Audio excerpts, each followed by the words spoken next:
Bonjour Oscar, tu as fait 2 vols d'entraînement ici. Est-ce que tu peux nous donner tes premières impressions? J'aurais aimé pouvoir voler un peu plus avant le début de la compétition pour m'habituer à la zone de vol.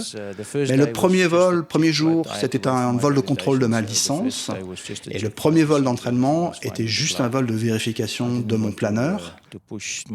Et hier, c'était un vol sympa, avec des averses, parfois d'excellentes ascendances.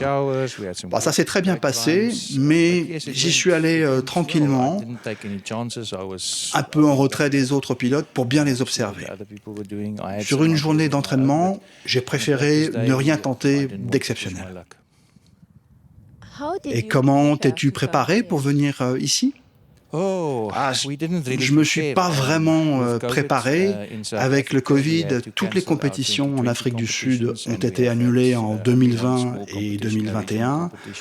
On a fait qu'une toute petite compétition régionale. Alors, je pense que je suis un petit peu désavantagé par rapport aux autres pilotes européens qui, eux, ont pu se mesurer les uns aux autres dans des compétitions. Alors, un peu moins que d'habitude, certainement, mais tout de même plus que nous, quoi. J'ai un peu volé en Afrique du Sud, mais on a eu une assez mauvaise saison en 2021, très, très humide. On n'a pas fait de grands vols, on n'a pas fait des vols exceptionnels. Alors, je suis pas très préparé, mais le planeur, c'est comme faire du vélo, on retrouve vite ses repères.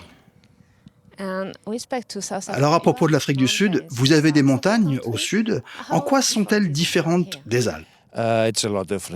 C'est totalement différent.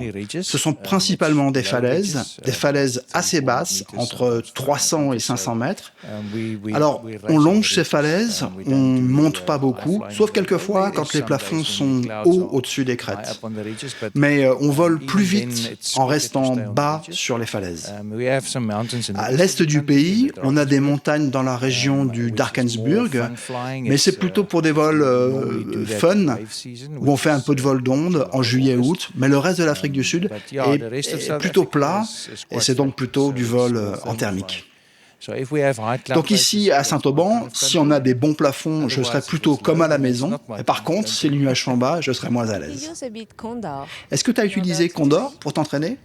Oui, je me suis servi de Condor pour me familiariser avec l'environnement. Évidemment, Condor, c'est pas la vraie vie. On ne prend pas les mêmes décisions, mais pour l'orientation, c'est excellent. Alors je l'utilise.